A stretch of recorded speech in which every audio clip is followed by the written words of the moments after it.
नमस्कार मंडळी, पुन्हा एकदा छानशा आणि छोट्याशा ब्लॉगमध्ये तुमचं सर्वांचं खूप खूप स्वागत आहे।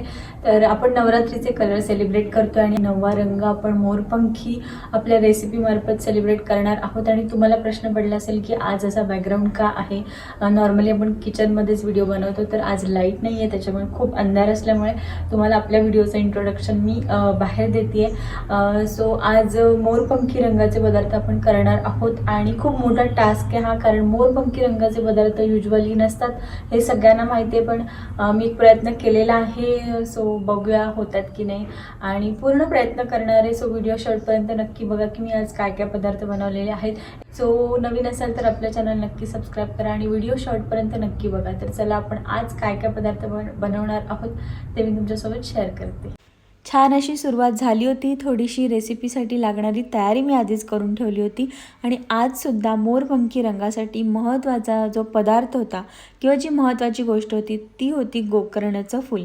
आता तुम्हाला प्रश्न पडला असेल की ब्ल्यू कलरच्या रेसिपीसुद्धा तू गोकर्णाचं फूल वापरून केलंस तर मोरपंखी कसं होईल, तर तुम्हाला लिंक देते मी डिस्क्रिप्शन बॉक्समध्ये, तिथे तुम्ही बघाल। तिथे मी डिटेल व्हिडिओ केलेली आहे की एकच हे गोकर्णाचं फूल वापरून आपण 3 वेगवेगळ्या रंगाचे चहा कसे करू शकतो, तेही कोणताही फूड कलर न वापरता आणि हेल्दी, म्हणजे शरीरासाठी अत्यंत गुणकारी असे हे चहा आहेत।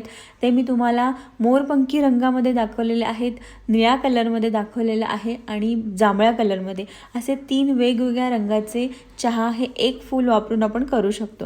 सो ती व्हिडिओसुद्धा तुम्ही आवर्जून बघा। सो तीच आपण मेथड आज फॉलो करणार आहोत आणि थोडासा प्रयत्न करणार आहोत।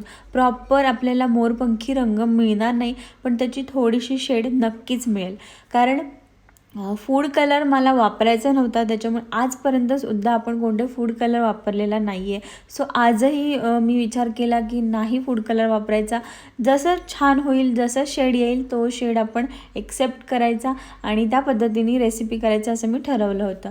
तर इथे तुम्ही बघू शकता की थोडीशी फुलं जी आहेत ती मी पूर्ण पाण्यामध्ये गरम करून घेतली, म्हणजे उकळत्या पाण्यामध्ये टाकली, पाणी ते छान उकळून घेतलं। तर तुम्ही एक डिफरन्स बघितला असेल की जेव्हा ब्ल्यू कलरच्या रेसिपी आपण करत होतो तेव्हा त्याच्या मागे जे ग्रीन कलरचा जो त्याचं वरचं लेअर आहे ते आपण काढलं होतं, आणि जेव्हा मी ह्या ग्रीन पिकॉक म्हणजे मोरपंखी रंगाच्या रेसिपी करताना त्या फुलाचं मागचं जे ग्रीन कवर आहे ते तसंच ठेवून त्याचा आपण हा चहा तयार करतो, त्याच्यामुळे थोडीशी चेंज होते त्याची शेड। तुम्हीसुद्धा नक्की ट्राय करा, तुम्हालासुद्धा हा अनुभव येईल। तर इथे मी जास्त पाण्यामध्ये ही जी फुलं आहेत ती उकळवली, कारण लाईट शेड पाहिजे होता आपल्याला, कारण एकदम आपण कमी पाण्यामध्ये ही उकळली असते आणि जरी हे त्याचं ग्रीन कलरचं वरचं कवर ठेवलं असतं तरीसुद्धा आपल्याला ब्ल्यू प्रॉपर कलर आला असता। त्याच्यामुळे जास्त पाण्यामध्ये मी कमी फुलं टाकून हे पाणी उकळवलं आणि हेच पाणी वापरून आपण चहा करणार होतो, म्हणजे प्रॉपर चहा झालेलाच आहे तो, आणि हेच पाणी वापरून आपण पुढचा पदार्थ करणार होतो।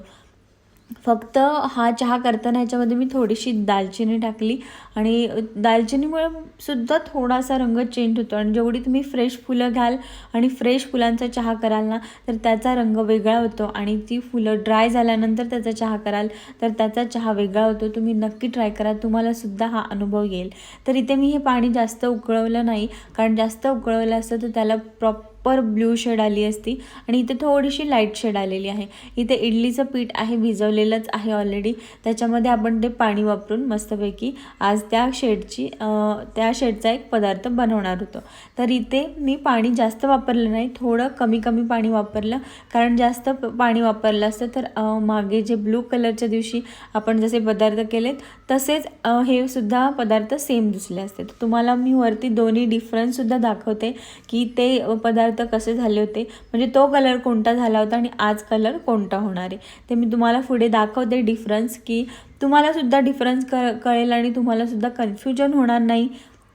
सो सुरुवात केली होती, थोडंसं जे इडलीचं पीठ आहे ते मी काढून ठेवलं होतं, कारण मी 2 अशा शेडमध्ये करणार होते, लाईट शेडच करणार होती दोन्हीसुद्धा इडली, पण दोन्ही वेगवेगळ्या शेडमध्ये करणार होती। एकामध्ये मी जास्त पाणी वापरलं थोडंसं आणि एकामध्ये कमी पाणी वापरलं। तर इथे मी थोडंसं इथे जास्त पाणी वापरून ही मस्तपैकी फेटून घेतलं, खूप छान व्यवस्थित फेटून घ्यायचं, तर त्याला शेड येतोच, आणि कोणते फूड कलर वापरायची खरंच गरज लागत नाही। आणि मुळात माझ्या माहितीत तरी असा मोरपंखी कोणताही फूड कलर नाही मिळत, आणि मी कधी घेतलासुद्धा नाही आहे, कारण मला असं वाटतं की जर फूड कलर मी वापरला असेल तर मला काहीही करता आलं असतं. मी बिर्याणी करू शकत होते, वेगवेगळे पदार्थ करू शकत होते. जसं पर्पल डेच्या दिवशी आपण केलं, पण आपण पर्पल डेच्या दिवशीसुद्धा फूड कलर वापरलेला नाही आहे. आपण कॅबेज वापरून मस्तपैकी रेसिपी केलेल्या आहेत. तर इथे थोडासा हा शेड होता, हा डार्क शेडमध्ये केला आणि अजून ज्या दुसऱ्या इडली होत्या त्या आम्ही लाईट शेडमध्ये करणार होते. तर त्यासाठी मी काय केलं, त्या पिठामध्ये थोडंसं आपलं नॉर्मल इडलीचं पीठ टाकलं आणि एकदम थोडंसं हे आपलं जे आपण गोकर्णाच्या फुलांचं पाणी घेतलं आहे ते घेऊन मी इडली केली. तर तुम्ही दोन्ही डिफरन्स बघू शकता. हे थोडासा डार्क शेड दिसतो आणि तो थोडासा लाईट शेड दिसतो. तर ते जेव्हा इडली जेव्हा तयार होते तेव्हाचा मी तुम्हाला फोटो पण दाखवते. इतका सुंदर वाटत होता, छान वाटत होत्या त्या इडल्या. तर इथे मी अशा 2 लाईट आणि डार्क शेडमध्ये अशा 2 वेगवेगळ्या प्रकारच्या इडली केल्या आणि मस्तपैकी आधीच मी ते भांडं गरम करत ठेवलं होतं, त्याच्यामध्ये पाणी ठेवलं होतं आणि कमी पिठामध्येच मी केल्या, कारण मी सुद्धा पहिल्यांदा ट्राय करणार होती. कारण याच्या आधी मी फक्त चहा ट्राय केला होता. तेव्हा मला हे सुचलं होतं की आपण असं करू शकतो.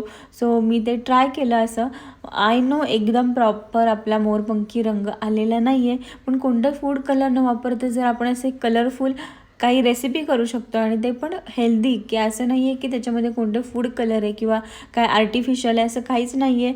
तर मला ते छान वाटलं म्हणून मी अशा पद्धतीने केलं. त्यानंतर ही नॉर्मल चटणी जी तुम्ही आधीसुद्धा बघितलेली आहे, तर तेव्हा आपल्या ह्या नॉर्मल चटणीचा कलर चेंज झाला होता. तुम्ही तेव्हासुद्धा त्या व्हिडिओमध्ये सुद्धा बघा, तर तो आपण थोडी हिरवी मिरची टाकल्यामुळे तसा कलर आला होता आणि तोच कलर आज आपल्याला पाहिजे होता. कारण निळ्या रंगामध्ये जेव्हा आपण हिरवा रंग मिक्स करतो तेव्हा थोडासा तो मोरपंखी होतो आणि निळ्या आणि हिरव्या रंगामध्ये थोडासा पिवळा रंग मिक्स केल्यावरती आपल्याला प्रॉपर शेड मिळते मोरपंखी रंगाची. सो त्या दिवशी माझ्याकडून ते झालं, तेव्हा मला ब्ल्यू कलरची चटणी मिळाली नाही, कारण त्याचा रंग थोडासा मोरपंखी शेडमध्ये झाला होता. तर मला सुचलं की ती चटणी आपण आज करू शकतो, कारण निळ्या पाणी जे आहे गोकर्णाच्या फुलांचं त्याच्यामध्ये आपण खोबरं जे आहे ते छानपैकी हे मिक्स करणार आहोत, थोडंसं भिजत ठेवणार आहोत आणि ग्राइंड करताना आपण त्याच्यामध्ये हिरवी मिरची टाकू, त्याच्यामुळे त्याचा थोडासा मोरपंखी शेड येतो. तुम्हाला ते पुढे कळेलच. तर त्यासाठी फक्त आपल्याला जे खोबरं असतं ना ते एकदम व्हाईट पाहिजे असतं. त्याच्या वरचं कवर मी काढून घेतलं, जेणेकरून ते खोबरं आहे त्याला ते कलर जो आहे पाण्याचा म्हणजे गोकर्णाच्या फुलांचा तो येईल. तर ते मी थोड्या वेळासाठी भिजत ठेवलं. भिजत ठेवल्यामुळे त्याला जो खोबरं जे आहे त्याला तो छान कलर आला आणि आता ते ब्लू दिसतंय, पण जे आपण ग्राइंड करू हिरव्या मिरचीमध्ये तेव्हा त्याचा कलर चेंज होईल. ते सुद्धा तुम्हाला मी समोरच दाखवेन. तर एकीकडे मी इडली करत ठेवली होती आणि एकीकडे हे खोबरं छान मी गोकर्णाच्या फुलांच्या पाण्यामध्ये छान भिजत ठेवलं होतं. 10 मिनटासाठी भिजत ठेवलं आणि इकडे बघू शकता इडली छान आपली तयार झाली होती आणि एकदम मस्त झाली होती. ही शेड वेगळी आणि त्याच्या खाली पण आपण अजून एक इडलीचं हे लावलेलं आहे, त्याचा शेड वेगळा झाला होता. थोडंसं थंड केल्यानंतरच मी इडली काढली, कारण दुसरं काय माझ्याकडे नव्हतं की जर इडली काढताना ही तुटली असती तर दुसरं परत मला पूर्ण तयार करायला लागलं असतं. सो थोडा वेळ मी ते थंड होऊन दिलं. थंड होऊन झाल्यानंतर मग मी इडली काढणार होती. तोपर्यंत मी इथे घेतली चटणी करायला. खोबरं छान भिजलं होतं, तर ते मी खोबरं मस्तपैकी मिक्सरच्या भांड्यामध्ये टाकून घेतलं. आता ते दिसताना तुम्हाला ब्ल्यू दिसते, पण ग्राइंड केल्यावरती ते त्याचा कलर तुम्हाला दिसेल. आणि जर तुम्हाला असं म्हणजे असं वाटत असेल ना की असं नाही होऊ शकत, तर तुम्ही सुद्धा ट्राय करा. ही खोबऱ्याची चटणी करा आणि त्याच्यामध्ये हिरवी मिरची टाका, त्याचा कलर चेंज होतो. तुम्ही नक्की ट्राय करा. म्हणजे हे जर तुम्हाला ट्रायल करायचं असेल तर तुम्ही नक्की ट्राय करा. आणि इथे मी त्याच्यामध्ये थोडंसं मीठ टाकलं आणि मागे जी चटणी केली त्याच्यामध्ये आपण खोबरंसुद्धा टाकलं होतं, लसूण वगैरे पण टाकलेला, पण ह्याच्यामध्ये मी फक्त हिरवी मिरची टाकली आणि हिरवी मिरची टाकल्यानंतर त्याचा कलर एकदम चेंज झाला. तुम्ही बघू शकता त्याचा कलर थोडासा मोरपंखी शेड, एकदम लाईट शेड आली होती चटणीला. सो आपली चटणीसुद्धा तयार झाली होती. इडलीसुद्धा एकदम थंड झाली होती. आता आपण इडली काढणार होतो, तर हा शेड बघा आणि याच्या खाली जो शेड आहे तो बघा, कारण ह्याच्यामध्ये आपण त्या फुलांचं पाणी आहे ते थोडं जास्त वापरलं होतं आणि ह्याच्यामध्ये पहिलं जे हे काढलं पात्र, त्याच्यामध्ये पात्र नाही म्हणू शकत, पहिले जे आपण इडलीचं प्लेट काढली त्याचा कलर वेगळा होता. थोडंसं थंड पाण्यामध्ये चमचा बुडवून मी त्या छान इडली काढल्या. असं केल्यामुळे इडली व्यवस्थित निघते. तर इथे मस्तपैकी मी सगळ्या ज्या इडली आहेत त्या काढून घेतल्या. थोडंसं बोलताना अवघड होते. ठीक आहे तुम्ही समजून घ्याल, कारण एवढी सवय नाही आहे मला अजून की प्रॉपर एका टेकमध्ये सगळं बोलायला नाही जमत. पण हे मी ट्राय करते की एकाच टेकमध्ये येईल. तर अशा छान वेगवेगळ्या इडली आपण तयार केल्या होत्या. इथे मी छोटासा प्रयत्न केला होता की थोडीशी मोरपंखी शेड कोणताही फूड कलर न वापरता करावा. तर हा होता तो चहा जो मी तुम्हाला आधीसुद्धा दाखवला आहे. आणि होती आपल्याकडे ही ग्रीन पिकॉक शेडमध्ये पेस्ट्री, जी मी केली नव्हती, मी बाहेरून घेतली होती. आणि असे छान पदार्थ आपण केले होते. तर आज मी असा छोटासा जो प्रयत्न केला आहे तो तुम्हाला आय होप आवडेल. जर आवडला तर व्हिडिओला नक्की लाईक करा, शेअर करा आणि नवीन असाल तर आपल्या चॅनल नक्की सबस्क्राईब करा. बाय.